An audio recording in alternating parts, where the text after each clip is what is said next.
Assalamualaikum warahmatullahi wabarakatuh. Sabil huda, taat, hebat, juara. Anak-anakku semuanya, kelas 6 Indonesia, 6 Cirebon dan 6 Jawa Barat. Bagaimana kabarnya hari ini? Ya, semoga kita semuanya selalu diberikan kenikmatan, kesehatan oleh Allah Subhanahu wa Ta'ala. Yuk, berjumpa lagi di pelajaran IPS ya. Nah, tema baru ya di sini ya. Tema terakhir nih di kelas 6 yaitu tema 9, menjelajah angkasa luar ya. Nah, masih di subtema 1 ya karena ini baru awal. Nah, tujuan pembelajaran kita hari ini yang pertama adalah mengidentifikasi hubungan antara kemajuan teknologi dan perubahan cara hidup masyarakat. Dan yang kedua adalah menjelaskan perubahan sosial yang terjadi akibat modernisasi. Yuk, kita bahas dulu yang pertama, hubungan antara kemajuan teknologi dan perubahan cara hidup masyarakatnya. Teknologi yang semakin maju telah memudahkan manusia untuk melakukan sesuatu untuk memenuhi kebutuhan hidupnya. Dahulu, mengirim pesan sangatlah lama, namun sekarang sebaliknya hanya butuh waktu beberapa detik saja pesan yang kita kirimkan sampai ke orang yang kita tuju. Betul ya? Ya. Kalau dulu bisa pakai burung merpati atau masih sekarang juga pos juga masih sebenarnya ya. Jadi pakai pos itu butuh waktu berapa hari, tapi dengan WA, kemudian dengan sosial media yang lain itu kemudian banyak manfaat yang bisa kita ambil. Perubahan masyarakat dari keadaan yang masih tradisional menuju masyarakat yang lebih maju atau modern sering disebut dengan modernisasi. Itu ya. Jadi sekali lagi, modernisasi itu adalah perubahan masyarakat dari keadaan yang masih tradisional menuju masyarakat yang lebih maju atau modern. Lanjut. Nah, kita bahas modernisasi ini. Modernisasi merupakan bagian perubahan sosial yang direncanakan. Artinya, suatu proses perubahan dari suatu keadaan ke keadaan yang lebih maju dalam berbagai aspek kehidupan manusia. Jadi ini sudah terencana ya.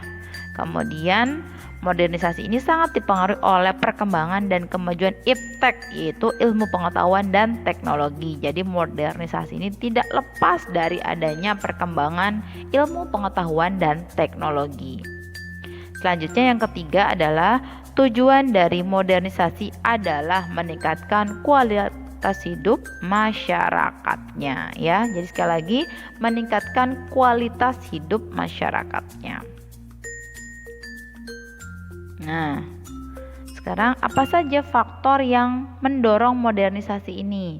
Yang pertama adalah adanya hubungan atau kontak dengan kebudayaan lain ya. Jadi ada kebudayaan yang masuk ke Indonesia, itu akan mempengaruhi adanya modernisasi. Yang kedua adalah sistem pendidikan yang lebih maju. Dengan adanya sistem pendidikan yang lebih maju ini, maka perubahan yang terjadi, manusia itu akan menjadi lebih maju ya, berpikir lebih maju. Kemudian yang ketiga, menghargai hasil karya orang lain ya. Jadi faktor yang ketiga ini bisa mendorong modernisasi juga. Keempat, keterbukaan masyarakat dalam berbagai bidang. Jadi masyarakat mulai menerima hal-hal yang baru. Nah, ketika menerima hal yang baru ini, maka adanya proses modernisasi. Dan yang kelima adalah pola pikir yang selalu berpikir maju. Jadi bagaimana kemudian sesuatu itu dibuat kemudian lebih maju lagi ya. Jadi keadaan akan menjadi lebih maju, teknologi lebih maju gitu ya. Maka pola pikirnya juga akan maju. Nah, sekarang kemajuan teknologi ini membawa perubahan pola hidup yang semakin modern. Sebagai contoh adalah alat masak yang semakin canggih ya. Jadi luar biasa di sini salah satu dari kemajuan teknologi ini yang kemudian membuat hidup menjadi lebih modern ini ya tadi ya. Jadi gambar di sebelah kiri adalah alat-alat masak yang masih tradisional. Nah, tapi di bagian sampingnya itu sudah canggih ya.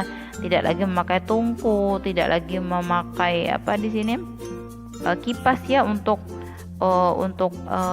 memperbesar api. Cukup dengan alat-alat yang luar biasa di samping kanan ini. Nah, sekarang perubahan sosial yang terjadi akibat modernisasi. Nah, alat transportasi mengalami perkembangan sejak dahulu hingga kini. Perkembangan tersebut dikarenakan adanya modernisasi. Alat transportasi merupakan salah satu alat yang berperan penting dalam kehidupan manusia, terutama untuk mempermudah perjalanan ke tempat lain.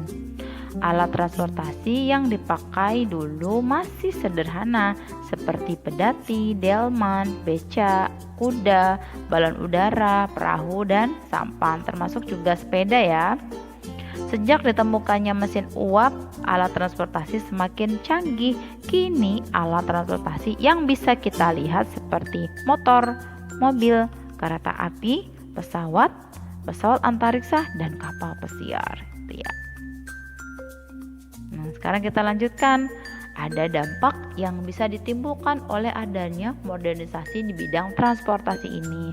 Yang pertama kita bahas adalah dampak positif modernisasi di bidang transportasi.